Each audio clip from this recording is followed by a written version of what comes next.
नमस्कार, परभणी न्यूज मध्ये आपलं स्वागत करतो. मी दिलीप बनकर. पाहूया आजच्या ठळक घडामोडी.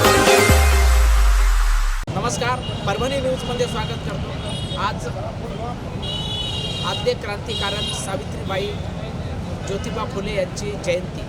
आज या ठिकाणी त्यांच्या पुतळ्याजवळ आज अभिवादन करण्यासाठी भारत नेहरूबा आव्हाड सामाजिक कार्यकर्ते हे अभिवादन आपल्या मित्रासहित करण्यासाठी आलेले आहेत. आपल्यासोबत आहेत.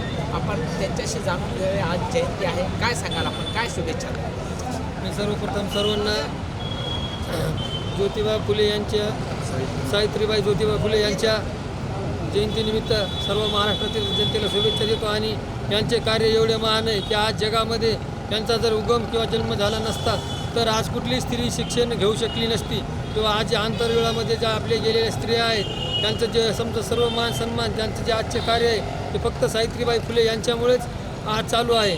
आणि यांनी जे शाळा शिकवली, महिलांना शिकवलं, एवढा संघर्ष केला, समाजामध्ये विरोध असताना सुद्धा त्यांनी हे एक सत्कर्माचं काम केलेलं आहे. ते काम, त्यांचे कार्य हे जे चंद्रसूर्य आहे तोपर्यंत हजर अमर राहील, याच्यामध्ये काही शंकाच राहणार नाही. तरी यांच्या जयंतीनिमित्त मी सर्वांना शुभेच्छा देतो. धन्यवाद. सावित्रीबाई फुले जयंतीनिमित्त मी महाराष्ट्रातील तमाम लोकांना मी शुभेच्छा देतो.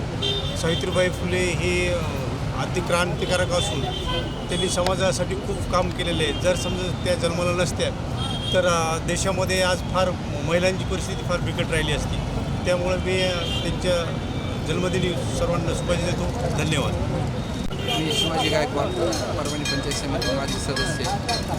आज सावित्रीबाई फुले यांच्या जयंतीनिमित्त मी सर्वांना शुभेच्छा देतो. आणि सावित्रीबाई जर नसत्या तर आपण घडलो नसतो, कारण सावित्रीबाई नसत्या तर मुलगी शिकली नसती, मुलगी शिकली नसती तर आपल्याला पण शिक्षण भेटलं नसतं आणि आपण खूप मागास राहिलो असतो. आपण मागास राहिलो असतो तर आपला देशसुद्धा मागास राहिला असता.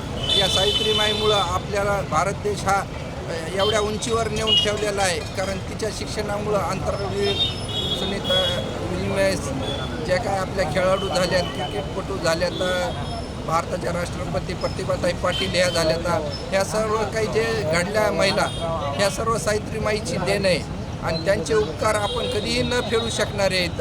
तर मी सर्वांना पुन्हा एकदा सावित्रीबाईच्या जयंतीनिमित्त सर्वांना शुभेच्छा देतो व सावित्रीबाईंना अभिवादन करतो.